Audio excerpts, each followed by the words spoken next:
If there's one thing that divides you, my beautiful audience, and the people that I speak to the most here in Italy, it is this.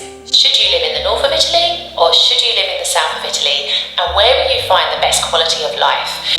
Now, I have been living here in the south of Italy for 5 years this year. So there's obviously a really good reason why I'm still here. However, I do recognise that life here in the south of Italy isn't for everyone. And so in this video, we are going to explore some very honest pros and cons as to why you should or shouldn't move to the south of Italy. So if you enjoy my content, I'd also love it if you would subscribe and show your support for my channel. And let's get into the video. So let's talk about pro number one, and it is the sea. The sea here in the south of Italy is spectacular, and it's well renowned that the further south you go in Italy, the more spectacular the sea becomes. Now, the sea is a major plus point, I would say, for deciding where you want to live, if being close to water and to that kind of environment is important for you. Now, of course, in the south of Italy, in the summer months, it becomes extremely busy because this is the holiday destination for a lot of Italians, and also where a lot of Italians have their holiday homes. So that's another aspect to consider, but primarily to have the sea on your doorstep and to have beautiful sea at that is a huge pro in my personal opinion, and also for a lot of people if it's something that's important to you. Okay, so let's talk about the first con. The first con is the slow pace of life in the south of Italy. Now, for some of you, this actually might be a pro. It very much depends on your personal circumstances. I know a lot of you come here to Italy to experience that slower pace of life. But if you come to Italy expecting, especially here in the south, a pace of life that, you know, things get done when they say they're going to be done and shops are always open, you may be disappointed. Here in the south of Italy, there is definitely a piano culture, slowly, dopo domani in a lot of cases, which basically means sometime never. So essentially you have to get used to this way of living. There's also the fact that in the afternoons here in the south of Italy, shops, government offices, etc. will close for around 3 hours, usually from around 1:30 to around 4:30, 5 o'clock. So there's that aspect to consider as well. Now, supermarkets generally tend to stay open in the afternoons, as do most large chain shops. But certainly for smaller independent businesses and government offices and places like this, you won't find them open during those hours in the afternoon. So it can hamper your life a little bit if you have limited free time available and you need to get stuff done. So it's definitely something to consider. Also, the fact that people will generally take their time to get things done here in the south of Italy. So if you are impatient or you want to get things done now, living in the south of Italy is probably going to stress you out beyond belief. So there is definitely that important consideration as well. Okay, second pro for living in the south of Italy is definitely for its climate. Now, in the north of Italy, particularly in Milan, it can get really cold. In fact, in recent days, it's been like 0 degrees in Milan, and they've even had like little flurries of snow. So if you want to escape a colder climate, the north of Italy might not be the best place for you. The south of Italy, however, generally speaking, experiences beautiful balmy temperatures. Consider in these days, the coldest that Palermo has been around 6 or 7 degrees centigrade, which for Palermo is cold. So if you consider that to 0 degrees, you can kind of see what you're dealing with. Certainly here in Palermo, the winters are shorter. So generally you'll have these temperatures for around a month, maybe a couple of months at best. And then you go back to what I would consider, coming from the UK, spring temperatures. Consider that up until New Year, it felt like autumn here in Sicily. Like, I didn't actually feel like I was in winter. Now, late January is the first time where it actually feels like it's winter here. So if you are somebody who is affected by the change in seasons, or you want to live somewhere where the climate is comfortable pretty much year round, then I would definitely suggest the south of Italy. Of course, in the summer it gets very hot. Last summer in Sicily, we experienced temperatures of around 40 degrees centigrade, but then there was pretty much a heat wave across most of Italy last summer as well. So if you choose to live in a Mediterranean country, you have to expect that the summers are going to be pretty hot. But generally speaking, the climate here is wonderful, and it's a big reason why I don't live in the north of Italy, because to me it would feel like I was just living in London, which is a beautiful city, but trust me, you don't go to live in London for the weather. Okay, let's talk about con number 2, and it is quite simply public transport. Now, I don't feel that this is just limited to the south. I do feel that Italy is rather notorious for its public transport system. However, I will say that in the north of Italy, I think it's more organised compared to the south of Italy.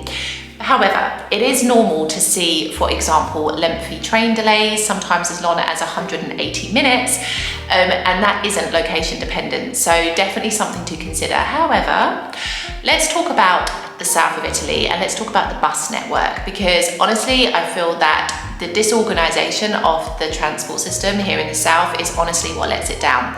So taking the bus network into consideration, there is an app that you can download called Move It, which supposedly gives you live real-time information as to the arrival and departure of buses, and it also gives you access to the timetable of when the buses are supposed to arrive and depart.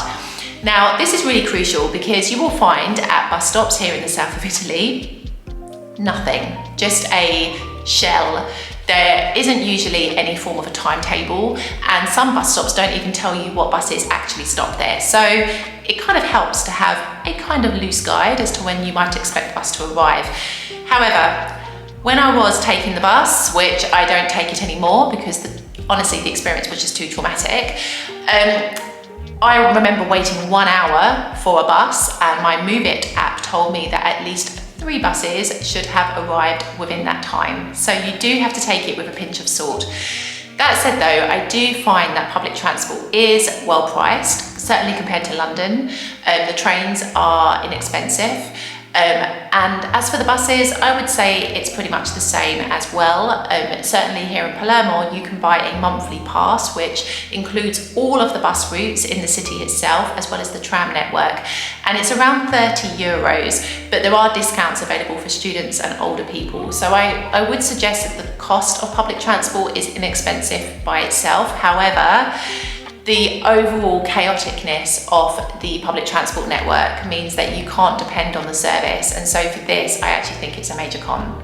Okay, let's talk about pro number 3, and it is definitely for the lower cost of living. Now, this does depend on where you decide to base yourself in the south of Italy. If you decide to live in a typical tourist hotspot like the Amalfi, for example, then your cost of living is unfortunately going to be higher because of that fact. However, generally speaking, everyday life in the south of Italy is a lot lower, and your money does go a lot further here than it does in the north, for example. The cost of homes in Milan, as an example, the cost of eating out, the cost of buying groceries, your money definitely disappears a lot quicker in the north of Italy. However, that said, here in the south, you can generally eat out in a fairly inexpensive way. Like certainly here in Palermo, you can buy arancina for as little as €1.60, and you can even buy like a huge pizza for like €4 if you know where to go. So you can definitely eat out for less here in the south of Italy, but it's not to say that the global price increases that everybody is facing hasn't affected the south. Certainly from when I arrived in 2018 to now, I have seen how everything has gradually increased in price. Things were a lot cheaper nearly 5 years ago. But that said, I still think your money will go further here in the south of Italy compared to the north. So for that, it's a big pro. Okay, let's talk about con number 3, and it is job opportunities. In fact, people will tell you this is the #1 reason not to move to Italy, and particularly not to move to the south of Italy. Now, of course, it depends very much on your reason for moving to Italy. Maybe this isn't something that you have to consider, but if you do plan to work here in Italy, please know that in the south of Italy, there are fewer job opportunities, and it very much depends on your profession as to whether or not you will find work here. Generally speaking, if you plan to move to Italy to teach English, you are in a stronger position, because here in the south of Italy especially, English isn't as widely spoken. So there is more demand for students to want to learn the language, and also there are, generally speaking, less English speakers here, so you have more possibility to find work at a school or through private lessons. But definitely consider that A lot of Italians leave the south of Italy to move to the north purely because they cannot find work in their profession or they want to seek out more opportunity. So it is something that you need to bear in mind if this is your reason for moving to Italy and you need to financially support yourself.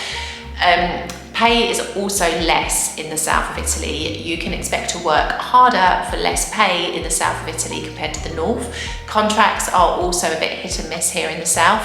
There is a lot of black money. Black money being the term for work that is done without any tax.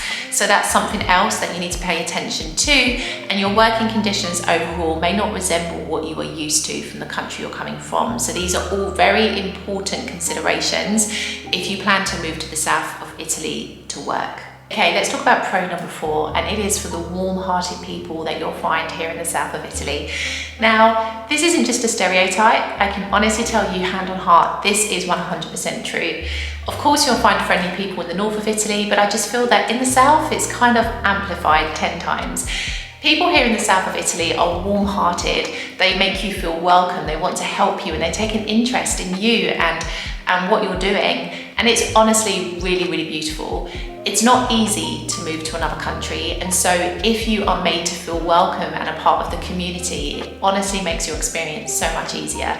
This is one of the key factors that has kept me living here in the south of Italy for nearly 5 years, and I honestly think it is a huge advantage and pro for moving to the south. Okay, let's talk about con number 4, and it is quite simply bureaucracy. Now, don't get me wrong, I think this is overall an Italian defect. However, here in the south, it is magnified 1000%. You will find many government offices understaffed and overstretched, unable to respond to inquiries, and if you're lucky and they do, it is months later. Like, honestly, processes here are needlessly complicated. A lot of the time, people don't know what to do. One office doesn't speak to another. People have no understanding of what life is like outside of the south of Italy. Yeah, it's stressful. Add to this the piano life and the dopo domani, and honestly, it's enough to make you pull your hair out. So if you don't have patience to deal with bureaucracy, if you find disorganization and chaos something that drives you absolutely nuts, you will not enjoy living in the south of Italy. So it will be a challenging experience. Definitely something to consider. Bureaucracy in Italy on a whole isn't an easy ride, but I do think there are some places in the north where they are a lot more organised compared to the south of Italy. So really do consider this, because it can be an absolute nightmare if you're not prepared for it. So I hope this video has helped you. It's definitely interesting to explore some of the pros and cons of where you live. I'm not all about the glamorous, romantic side of Italy. I'm about real Italy. And so if you don't already, please subscribe and show your support for my channel. And I will continue to make videos like this to help you if you are deciding to move to Italy. See you in the next video.